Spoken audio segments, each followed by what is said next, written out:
இயேசு கிறிஸ்துவின் இனிய நாமத்தினாலே உங்களுக்கு என் அன்பின் வாழ்த்துக்கள். இந்த நாளை கிருபையாய் காண செய்த தேவனுக்கு ஸ்தோத்திரம் உண்டாவதாக. கடந்த நாட்கள் எல்லாம் கிருபையாய் பாதுகாத்து கர்த்தர் அதிசயமாய் நடத்தி இந்த நாளை காண செய்திருக்கிறார். கர்த்தருக்கு மகிமை உண்டாகட்டும்.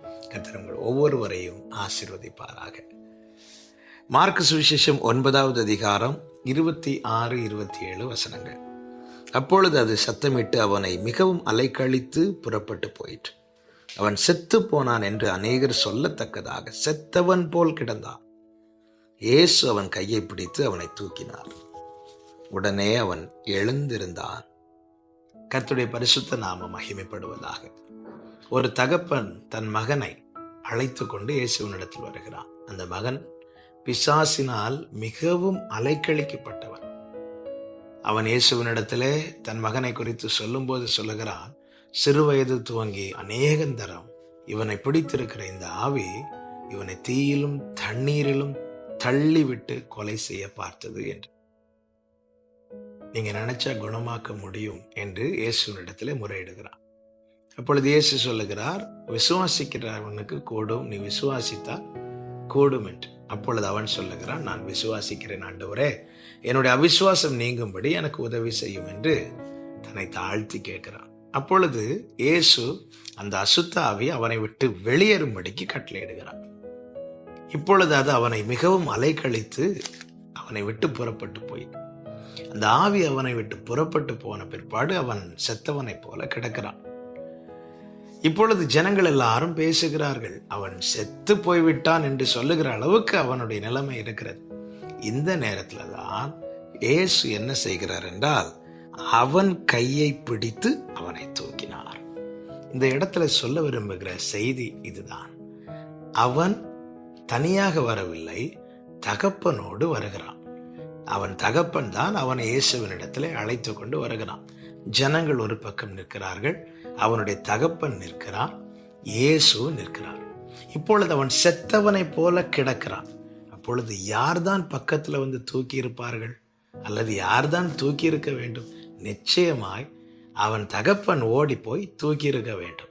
மற்றவர்கள் அவனை குறித்து பேசிட்டு இருக்கிறாங்க, அவன் செத்து போயிட்டான், ஒருவேளை செத்துருவான், இனி எழும்ப மாட்டான், இப்படி பலவிதமான பேச்சுகள் இருக்கிறது. அதை தான் வேதம் சொல்லுகிறது, அநேகர் அவன் செத்து போனான் என்று சொல்லத்தக்கதாய் செத்தவன் போல் கிடந்தான் என்று.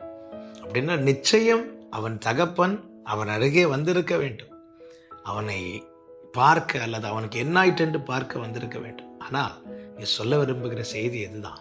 உலக நேசம் அவனை தேடி வந்து தொடுவதற்கு முன்னே பரலோகத்திலிருந்து இறங்கி வந்த ஆண்டவராகிய இயேசு கிறிஸ்து அவனை தொட்டு தூக்கினார்.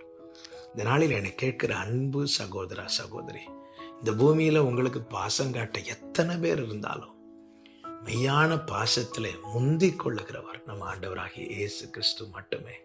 அதனாலதான் ஒரு தாய் தன் பிள்ளையை முதலாவது பார்ப்பது பெற்றெடுத்த பிறகு. ஆனால் கர்த்தர் கருவிலேயே கண்டார். ஆமென். ஒரு தாய் அல்லது தகப்பன் தன் பிள்ளையை சுமக்கிறது, கைகளில் எடுப்பது பெற்றெடுத்த பிறகு. ஆனால் ஆண்டவர் ஏசாயா தீர்க்கதரிசியை கொண்டு 46வது சொல்லுகிறார், தாயின் வயிற்றில் தோன்றினது முதல் நான் தாங்கினேன் என்று. ஆமென். நாம் பிறந்த பிறகுதான் நம்முடைய பெற்றோர் ஆணா பெண்ணா என்று பார்த்து பெயர் வைக்கிறார்கள். ஆனால் பிரசங்கியில சொல்லப்பட்டிருக்கிறது, இருக்கிறவன் எவனும் தோன்றும் முன்னமே பெயரிடப்பட்டிருக்கிறான். எல்லாவற்றிலும் நம்மேல் பாசம் காட்ட முந்தி நிற்கிறது யாருன்னு கேட்டா நம்ம ஆண்டவராகிய இயேசு கிறிஸ்து மட்டுமே. உங்களை இந்த பூமியில நேசிக்க யாரும் இல்லைன்னாலும் உங்களை அவர் நேசிக்கிறதுல குறைய வைக்கல, அல்லது உங்களை நேசிக்கிறதுக்கு உங்களுக்கு எத்தனை உறவுகள் இருந்தாலும் அவருடைய அன்பை முந்துகிற எந்த அன்பும் இந்த உலகத்துல இல்லை. இதை புரிந்து கொள்ள வேண்டும். ஏன் இதை சொல்லுகிறேன் தெரியுமா? நமக்கு இயேசு மிக மிக மிக மிக அவசியம். அன்பு காட்டுவதில் முன்னாக அவர் தான் நிற்கிறார். எனவேதான் இரட்சிக்கப்பட்ட, அதாவது ஊழியத்துக்கு அர்ப்பணித்த ஆரம்பத்திலே ஆண்டவர்கிட்ட பார்த்து இப்படி ஒரு பாட்டு பாடினேன். என் தந்தையும் தாயும் என்னில் அன்பு வைத்தனர், அதை மிஞ்சும் அன்பை உம்மில் கண்டேனே. என் தந்தையும் தாயும் என்னில் அன்பு வைத்தனர், அதை மிஞ்சும் அன்பை உம்மில் கண்டேனே. நான் என்ன செய்வேன் உம் அன்பிற்கு ஈடாய், நான் என்ன செய்வேன் உம் அன்பிற்கு ஈடாய், என்னை நான் தாழ்த்துகிறேன். அன்பே என்றென்னை நீர் சொந்தம் கொண்டீரே, அன்பால் அன்பால் உள்ளம் பொங்குதே. நீங்க கொஞ்சம் யோசித்து பாருங்க, உங்களை ரொம்ப நேசிக்கிற ஒரு உறவு இருப்பாங்கல்ல, அம்மா அப்பா சகோதரர்கள் யாராவது. ஆண்டவருடைய அன்பை வச்சு பாருங்க, அவங்க எல்லாருமே ரொம்ப பின்னாடி தான் நிற்பாங்க ஆண்டவருடைய அன்புக்கு முன்பாக. அவ்வளவாய் நம்ம நேசிக்கிற நல்ல தேவன் அவர். அந்த நேசத்துக்கு நன்றி உள்ளவர்களாய் நடந்து கொள்ள நம்மை அர்ப்பணிப்போம். கர்த்தர் மகிழட்டும்.